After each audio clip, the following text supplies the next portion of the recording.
Will my avoidant ex ever come back? Will they ever try to get back together with me? This is probably a question you're asking yourself if you've been broken up with by an avoidant, regardless of whether it was a slow fade breakup or an abrupt discard. Your heart is shattered and you're still bonded to this person emotionally, and your heart wants them back. Well, the answer is complicated. Avoidants do frequently try to come back and get back together with their ex. And that applies to both dismissive and fearful avoidance. But this is generally when no contact is used.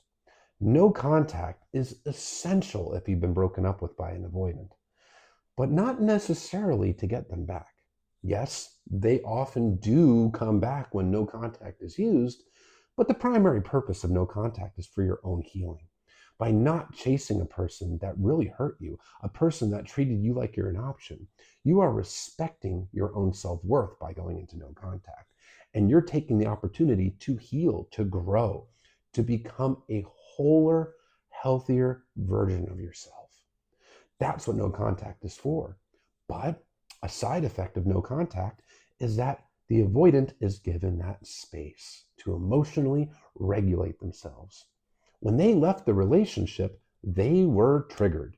Their avoidant fears have been triggered. In the case of a dismissive avoidant, it's likely that emotional intimacy was building. The two of you are getting closer. That's a trigger. Vulnerability isn't safe for a dismissive avoidant. And that gives them a lot of anxiety and urges to run from their relationship. Maybe there were some small disagreements. And for a dismissive avoidant, even the slightest disagreement seems like an insurmountable incompatibility. And they convince themselves that this relationship will never work and they run from the relationship. Or maybe you had expectations that you wanted them to show up in a certain way. Maybe it's expectations for commitment, communication, things like that. And they don't do very well with expectations. That's because they grew up in households where there were high expectations on them that they struggled to meet.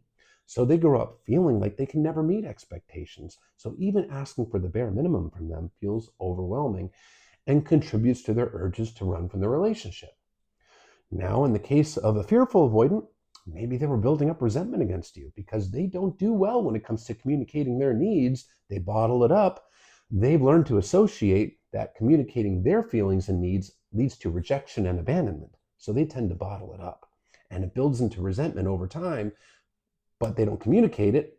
And that can result in an abrupt discard of their partner. It's not abrupt to the fearful avoidant, but it's abrupt to the person being discarded. Either way, this is a person that had their fears triggered. That's why they exited the relationship. But when you go into no contact, you're now allowing this person to experience the loss of you. You're allowing them to experience your absence, which gives them the chance to emotionally regulate. Because avoiding, taking space, not distracting themselves, not dealing with the problem is how their anxiety levels come down. They're likely distracting themselves through various different means, but that distance helps them feel safe again.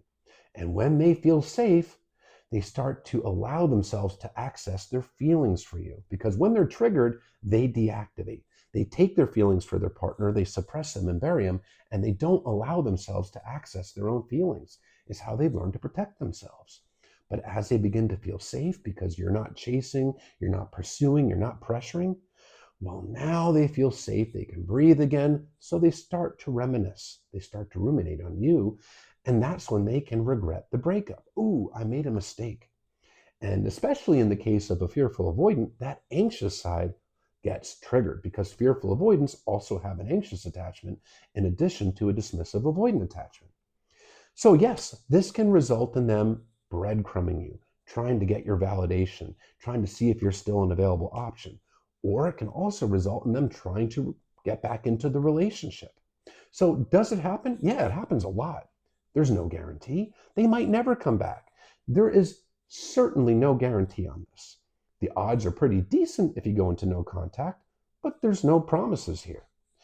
Now, that said, if they do reach out and want to get back together, the odds are they're probably going to try to sweep it under the rug and pretend like nothing ever happened and jump back into the relationship as if you just left it off fine and You're picking up where you left off. Now, if that's the case, you're setting yourself up to get hurt again.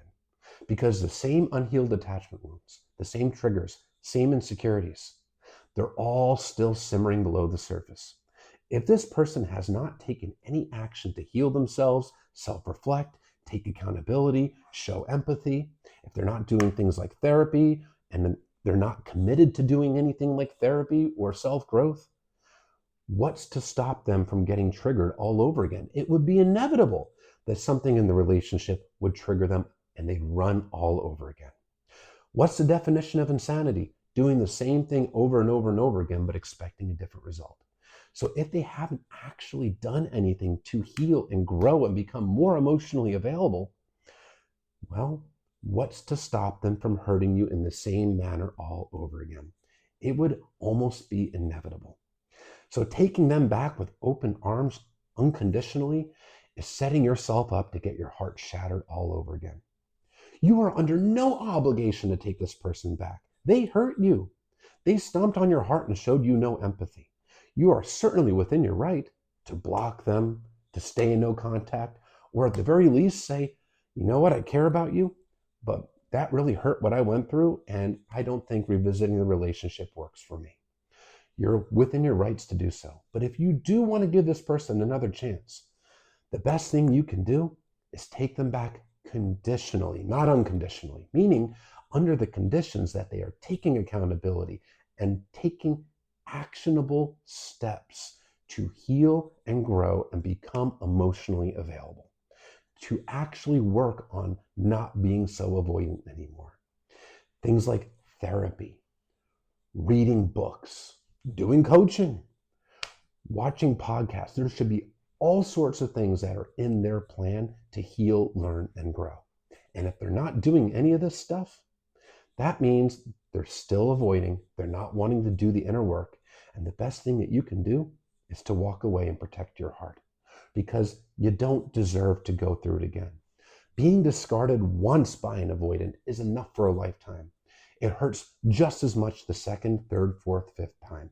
Believe me, you don't need to put yourself through it again. You deserve better. You really do.